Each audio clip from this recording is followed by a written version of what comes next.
Good day kapadyak! Sa video natin ngayon, ituturo ko sa inyo kung paano mag-lacing ng hub saka rim. O tara! Kung bago ka lang sa channel ko, huwag kalimutan mag-subscribe at i-click yung bell icon para notified ka sa mga future videos ko. Diba-like na rin? Okay, so sa pag-lacing ng rim o yung pagbuo ng rim guys, napakadali lang yan. Basta maintindihan mo lang yung pattern. Pattern gaming lang ang pagbubuo ng rim set. So dito, ang i-cover lang natin, matching hub saka rim. Hindi natin i-cover dito yung mga conversion. Kung rear hub naman yung gagawin mo, okay lang kasi parehas lang yung gagawin natin. Parehas lang yung procedure, parehas lang din yung pattern. Same, but different.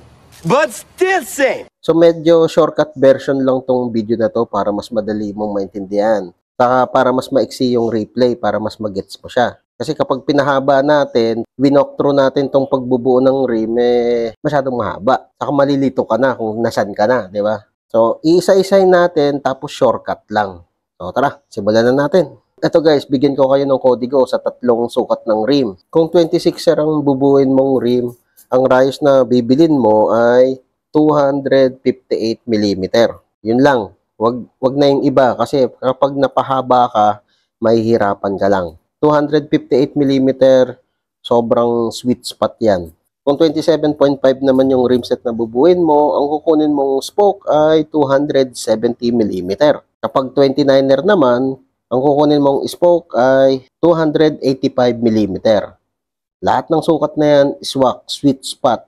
So, sa hub natin, merong dalawang side yan. Actually, sa bike natin may dalawang side, syempre. So, yung drive side, ito, saka yung non-drive side. So, itong drive side, ito yung side ng bisikleta na nandun yung crank, yung sprocket, yung kadena, o yung drivetrain. Yung non-drive side naman, nandun yung preno. O ito, yung rotor, yung caliper. Okay, so simulan natin yung first set. So, unahin natin maglagay ng rayos dito sa drive side ng hub. So, ganito paglagay ng rayos. Ayan, papasok. Pag ganito pag ganyan. Okay. Pupunuin natin to ng rayos. Pero maglalaktaw tayo ng isang butas. So, sunod natin, dito naman. Ayan. So, ulitin mo lang hanggang mabuo mo yan. Okay, so kung nasundan mo yan, dapat ganito yung itsura ng hubs mo. Rayos, butas, rayos, butas, rayos, butas, rayos, butas. Ayan. Ayan yung pattern natin. Rayos, butas, rayos, butas. Okay? O, doon na tayo sa rim. Okay. So, dito sa rim, hanapin mo lang yung butas ng pito. So, ito yung butas ng pito natin. Tapos, maglalaktaw ka rin ng isang butas. Ito yung butas, dito ka maglalagay. Okay? Ito yung butas ng pito, laktaw ng isang butas, dito ko magpapasok ng rayos. So, pili ka lang ng kahit anong rayos dyan, kahit ano dyan. Tapos, ipasok mo na dun sa pangalawang butas. Yun. Tapos, maglalagay tayo ng nipple. Hihigpitan mo ng 3 ikot. 1, 2, 3. O, minsan, 4 pa para hindi lumawag. Tapos, sunod na rayos. So, ilalagay natin itong kasunod na rayos sa pang-4 na butas. So, 1, 2, 3, 4. Ayan, dito. Tapos, 1, 2, 3. Ayan. Yan yung pattern natin, di ba?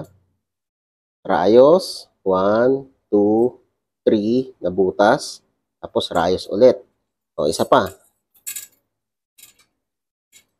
O, sunod na rayos, laktaw ng 3 butas. 1, 2, 3. Pang-4 na butas natin siya ilalagay. Yun.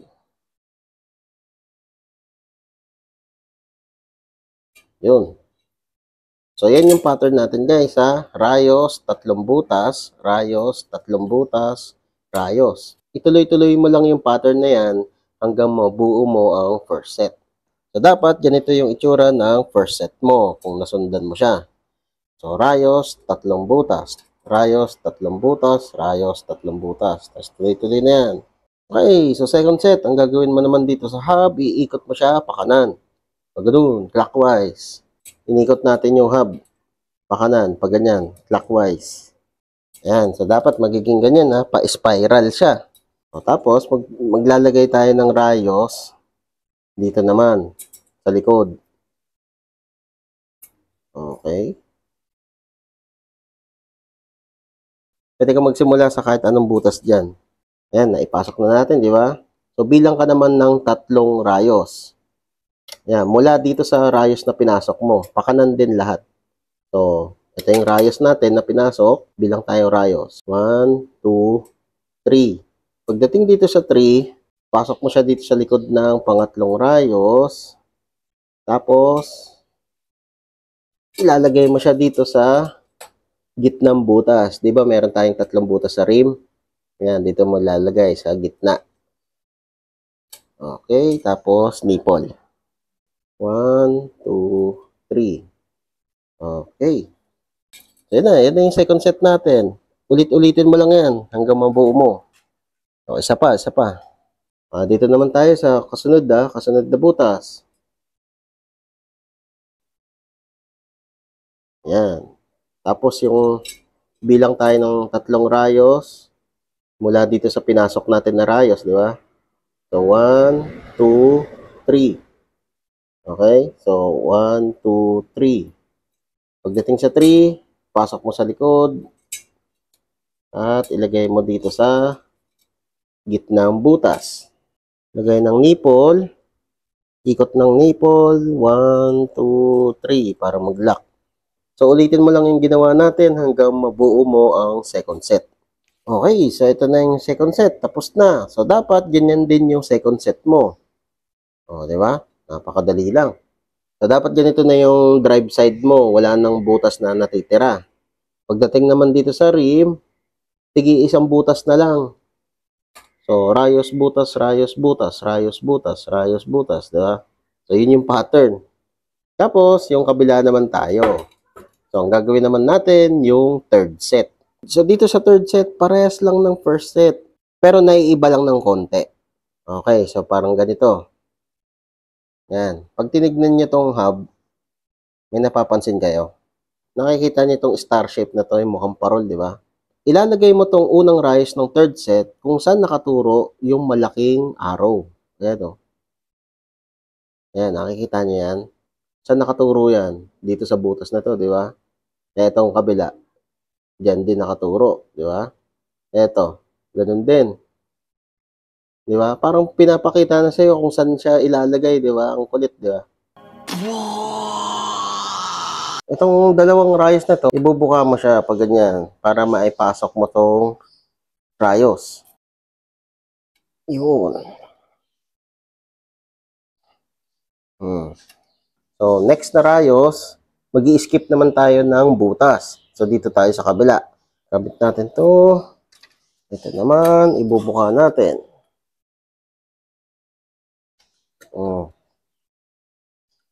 Di ba? Ang dali na lang, naka-guide na. Laktaw ulit ng butas, pasok natin tong rayos. Tapos ito, ibubuka natin. Ito guys, pag may na-encounter kayong ganito na ayaw pumasok dito, tapos hindi mo rin ito mabuka, ganito naman gagawin mo. So instead na dito mo siya ilagay, dito mo siya ipasok. Ayan, pag ganyan. Babaluktutin lang. Yun. O, yan na, nakalabas na siya. Ito, madali lang. O. Pasok agad. Ayan, malapit na natin mabuo itong third set. Ayan na, last one. Kung nasundan mo yun, dapat ganito na yung hubs mo sa non-drive side. So, meron tayong rayos, butas, rayos, butas, rayos, butas, rayos, butas, rayos, butas. Okay, so pili ka lang ng kahit anong rayos na linagay mo. Itong rayos na hawak mo ngayon, itapat mo naman dito sa butas ng rayos, dito sa rim. Ayan, so 12 o'clock position. Tapos, bilang ka ng 3 butas papunta dito sa kanan. 1, 2, 3. Ngayon, dito sa 3, dyan natin ikakabit tong rayos. 1, 2, 3. Okay. Tapos, ito naman, yung kasunod niya. Okay. So, dito naman sa susunod na rayos ng third set, isang butas na lang yung dalaktawan natin. So, mula dyan, dito natin siya ikakabit. So, naglaktaw tayo ng isang butas. Lagyan natin nipple. 1, 2, 3. Okay. So, ganun din sa susunod, yung pangatlo. Laktaw ka lang ng isang butas. Dito natin lalagay. Ayan na, sunod-sunod na yun. Yun na yung pattern. 1, 2, 3. Okay. Ulit-ulitin mo lang yun hanggang mabuo mo yung third set. Okay. So, pag natapos mo na, dapat ganito yung itsura ng third set mo. Magiging pa-spiral na siya agad. Tapos, ang butas na lang na natitira, tigi isang butas dito sa hub, saka tigi isang butas dito sa rim. So, diba? Sobrang basic lang. Pattern gaming lang talaga. So, makikita nyo kung saan tinuturo ng kabila yung rayos. Dito siya nakatapat, diba? Ayun o. So, dyan natin ipapasok yung rayos. So, rayos, pasok natin dito sa maliit na triangle. Diba? Swak! Tapos, magbibilang tayo ng 3 rayos papunta naman dito sa pakaliwa. So, ito yung pinasok nating rayos, di ba? So, 1, 2, 3. Pagdating sa 3, pasok mo siya sa likod. Tapos, ibalik mo ulit sa harap. At ilagay mo na dito sa natitirang butas. So, nipple na lang. Yun. So, 1, 2, 3. Okay. Ganun din yung next. Ayan o. Saan nakatutok? Dito sa triangle na to. Pasok mo dyan. Pasok dyan. Tapos, bilang ulit. 3. 1, 2, 3. Pagdating sa 3, pasok sa likod. And, lagay dito sa butas. Ikot. 1, 2, 3. Okay. Isa na lang bago natin ikat. Whoop! Tapos, bilang ulit. 1, 2, 3. Pagdating sa 3, lagay sa likod. Baluktutin ulit. Tapos, pasok mo dyan. Nipple, 1, 2, 3. Okay. So, ngayon, ulit-ulitin mo lang yon at matapos mo nang buuin yung buong rim set mo. Okay. Diba? Magic lang. Pattern lang lahat. Pattern gaming. Maintindihan mo lang yung pattern nito, okay na. Kung nabuo mo yung rim mo, edi okay. So, kung nakatulong itong video na to, leave a like, o kung may katanungan ka pa, kung may gusto kang idagdag, comment down below lang. Wow, ganito. Gold. Okay. So, yun lang. Ayos. Whee! O kapadyak, kung na-enjoy mo itong mga video ko, leave a like at i-share mo na rin sa mga tropa pips mo. Makakatulong ito sa channel. Kung gusto mo pa manood ng ibang video, ito, meron pa tayo. Hindi tayo nauubusan. Ayan, katulad nito, saka ito. Nood ka na.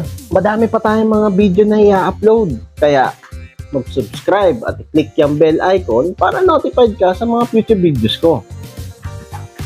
Maraming salamat. See you next time.